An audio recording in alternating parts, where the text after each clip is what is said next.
Gentlemen, to the World of Wrestling podcast to discuss about UFC Prospect Scouting Report episode number 5 about Carlos Prates and his fight this past Saturday against Ian Garry.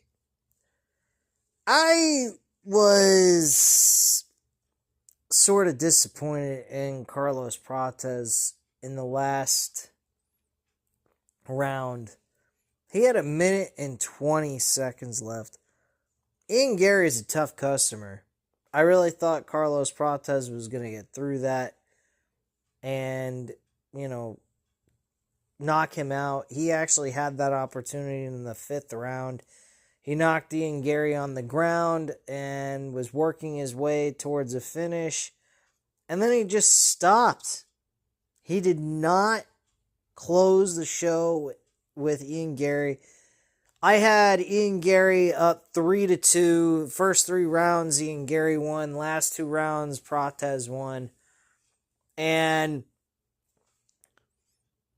I just was really surprised by Prates not closing this fight when he had him on the ground. 1:20, he was hitting him upside the head multiple times. Seemed like Garry was struggling. He was working. Garry is, again, like I said, is a tough customer. He was working his way through this struggle, and Prates just let him get back up, and Ian Garry won by a decision. Impressive performance by Ian Garry. Carlos Prates had a good matchup, though. He fought good. It's just the way he finished, which he had to knock him out or submit him in order to win this fight this past Saturday. And he just failed. I mean, miserably failed at doing so. And he had him beat. I don't know what Prates was thinking. I am still a fan of Prates. I think Carlos Prates is an amazing fighter. But his decision-making in that situation was just terrible. I don't know if he was worried about getting his leg locked by Ian Garry or what have you. Maybe that was what his concern was.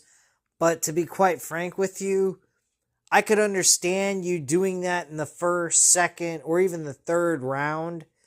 But you're in the 5th round. You lost 3 rounds back-to-back. Once you lose 3 rounds out of 5, you've already lost the fucking fight.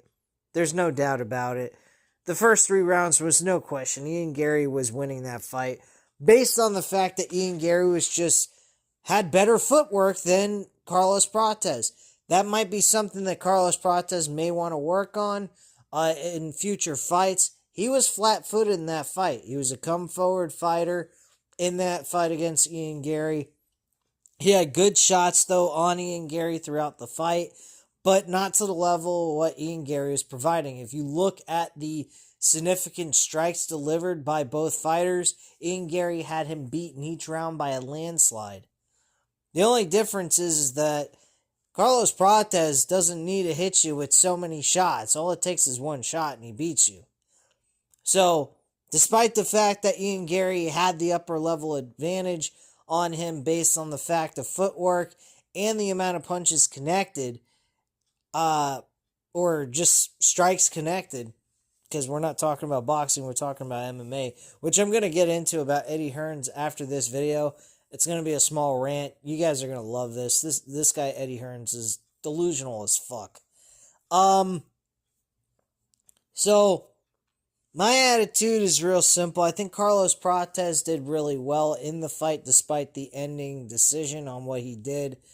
He fought hard. The only thing I think he really needs at this point in time, with his career being at 3-1 now in the UFC, is I think he just needs to focus on footwork. If he focuses on the footwork, he should be really good at beating anyone. Because Ian Garry tried to take Carlos Prates down throughout most of this fight and was unsuccessful many times. I was very impressed with Prates' takedown defense. I think Ian Garry maybe got 4 takedowns successfully, while he probably had like double digits worth of takedowns. I think like 12 to 15 takedown attempts. In which case, I think Carlos Prates probably would have benefited by taking Ian Gary to the ground, because it would have closed the gap with the footwork and everything else, and it would have just been strictly him very close up close and personal with Ian Gary, so he could have struck him in the body and hit him in the head at the same time, and just did all kinds of damage and won the fight by, control in the octagon. That would have worked more into his favor, but he's not specialized in that type of fighting, which is another thing you might want to consider, is wrestling and just doing offensive takedown, and see about kind of enhancing his fighting capabilities in that area. So I'd say footwork and takedown offense would be the thing he needs to work on the most to have his overall game in a position where he has the absolute best chances of winning his fights. But despite all those mishaps, he still is good in this fight. I'm not discrediting him by any means whatsoever. I hope he continues to progress and succeed in his career. I really hope we see him with a championship belt around his waist someday. Personally, I wouldn't be against the idea of Ian Gary winning the UFC title in their weight class and them facing each other a second time in a rematch later on down the road. I'd be cool with that too. But that's all future talk. For all we know, that might not even happen, because this is UFC. This isn't pro wrestling. This is, you either get to where you need to be to get in order to get the title, and so on. So at the end of the day, good fight by Carlos Prates. He just has a few weaknesses. I named two of them. That's takedown offense, and more importantly, the footwork. If he had more footwork in this fight, he'd have gotten hit less, and it would have made it a little bit more challenging for Ian Gary to actually strike him on the feet, which would have led to him having to try to take him down, which he was unsuccessful in doing that as well. So if he would have had the footwork down, he would have won this fight with no problem. And I think it would have been a lot more competitive and harder to score for a judge in the first 3 rounds anyway. So that's just my thoughts on that. Let me know what you guys think in the comments down below. If you enjoyed this video as well, go ahead and hit the like button and subscribe to the channel if you're not already subscribed. And I thank you guys very much for watching. Have a great night, guys. Bye.